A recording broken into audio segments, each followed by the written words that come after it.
তুমি যখন এসেছিলে কোথায় ছিলাম আমি, পাস্ট ইনডিফিনাইট টেন্স হয় এমন থাকলে জানি। রূপান্তরে ক্রিয়াটির ফার্স্ট ফর্ম হয় যদি দেখি ক্রিয়ার শেষে ছিলাম ছিল রয়।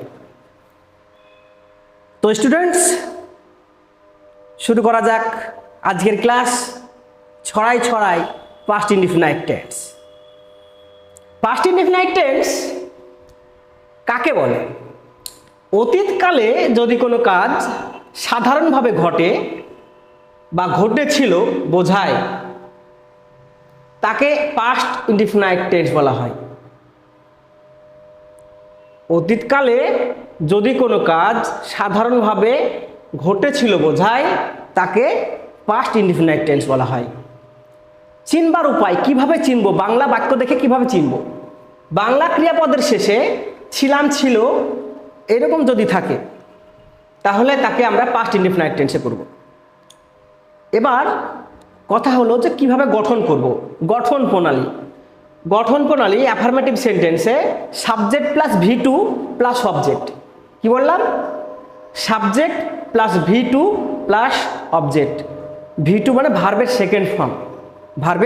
সেকেন্ড ফর্ম, নেগেটিভ সেন্টেন্সে subject plus did not plus V1 মানে ভার্বের present form plus object. Next দেখো ইন্টারোগেটিভ সেন্টেন্সে কি? ইন্টারোগেটিভ সেন্টেন্সে হলো ডিড প্লাস সাবজেক্ট, তারপর আছে ভার্ব এবং সবশেষে অবজেক্ট। চলো এবার আছে ইন্টারোগেটিভ নেগেটিভ সেন্টেন্সে। নেগেটিভ নাবাচক প্রশ্নবোধক বাক্যের গঠন কেমন হয়?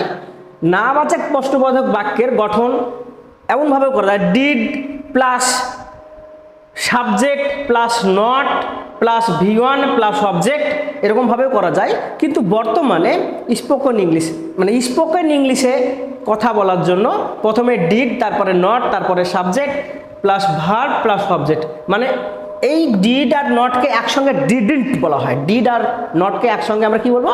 ডিডন্ট। তাহলে দেখো আমরা এক্সাম্পলের সাহায্যে আমরা সেটাকে কিভাবে করতে হয় একটু দেখে নিই। প্রথমেই দেখো একটা এখানে সেন্টেন্স নেওয়া হয়েছে বা বাক্য নেওয়া হয়েছে। সে বাক্যটা কি? আমরা ভাত খেয়েছিলাম। তাহলে এখানে আমরা খেয়েছিলাম সেকেন্ড ফর্ম হবে বলেছি। আগে বলা হয়েছে কি সাবজেক্ট প্লাস ভার্বের সেকেন্ড ফর্ম। তাহলে উই প্লাস এট, ইটের সেকেন্ড ফর্ম হচ্ছে এট। তো উই এট রাইস, আমরা ভাত খেয়েছিলাম। ঠিক আছে? ঠিক নেগেটিভে কি হবে? We did not eat rice. দেখো এখানে we did not eat rice, এখানে ভার্বের প্রেজেন্ট ফর্ম বলা হয়েছে V1। এখানে ডিড, যেহেতু ডিডটা অবজুলারি ভার্ব, সাহায্যকারী ভার্ব, এখানে ডু-এর সেকেন্ড ফর্ম হয়ে গেছে ডিড। সেই জন্য পরবর্তীতে আমরা যে ভার্বটা ব্যবহার করছি সেটা V1, মেন ভার্বটা V1 হিসেবে ব্যবহার করা হয়। ঠিক আছে? চলো ইন্টারোগেটিভ সেন্টেন্স কি? এই সেন্টেন্সটা কি আমরা যদি করা হয় তাহলে বলা প্রথমে কি আবার ডিড, প্রথমে কি বলা হচ্ছে ডিড।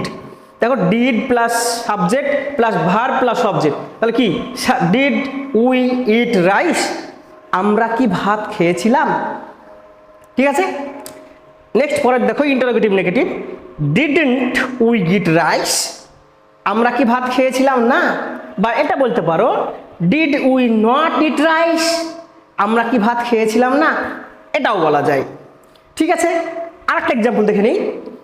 আমি কাজটি করেছিলাম। তো আমি কাজটি করেছিলাম, আই ডিড দ্য ওয়ার্ক, আমি কাজটা করেছিলাম।